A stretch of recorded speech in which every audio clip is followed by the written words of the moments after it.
if someone says it's not a good time, number one, that's a statement, that's not an objection. Number two, they have to give you a reason why it's not a good time. That's why a lot of people don't use it as an objection, because the easiest response would be to say, why isn't it a good time?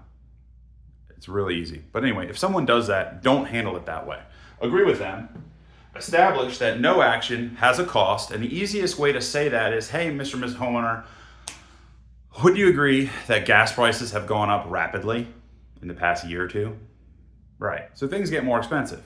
So if you don't do this today, theoretically, it could be a lot more expensive tomorrow.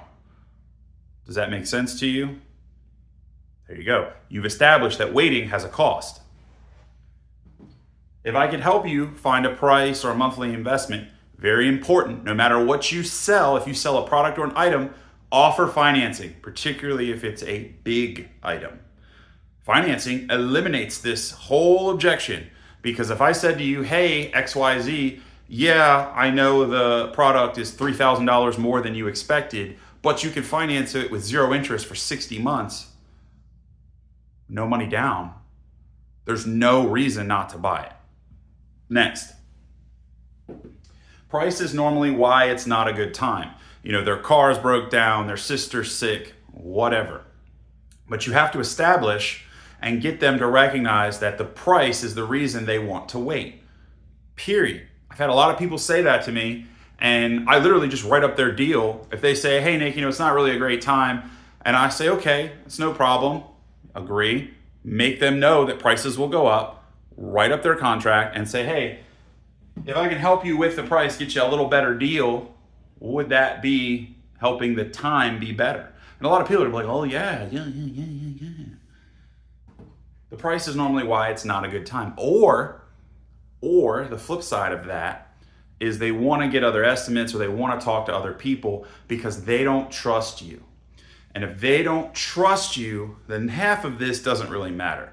Because if they don't trust what you're saying, you're never going to make that sale. And even like a good, you could make it, but it's not going to be great. You're not going to get top dollar. They're not going to believe you. But all we're trying to do is to take that statement and turn it into the real objection, the real reason they're not buying it.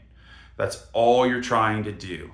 Anytime someone gives you a statement like it's not a good time, you have to establish these 4 things, and it makes it very apparent what the reason is. We want the reason it's not a good time is because our price is too high, because we can adjust the project, we can change the amount of insurance they need, we can change the materials, there's so many variables we can adjust to pull that price down to a budget that's friendlier for them. Because they're not going to come out and say, hey, Nick, this is way out of my budget. I feel like an asshole for even wasting your time. No one's going to come out and say that. I've had one homeowner my entire life say that out of 10,000 appointments. And then when he said it, I said, okay, you were honest with me. I'll be honest with you. I've never had to increase my price to meet someone's budget. I always have to bring it down. How low do I need to go? And what are you willing to sacrifice? Meaning, what doesn't matter on this project that we can change to a cheaper option to get you in your budget? And the guy literally said, Nick, this is where I want to be. These are the couple of things that I'm flexible on. What can you do? I worked it right out. We sold, period. A lot of customers aren't going to be that awesome, but that's all you're trying to do is establish what is the real reason it's not a good time.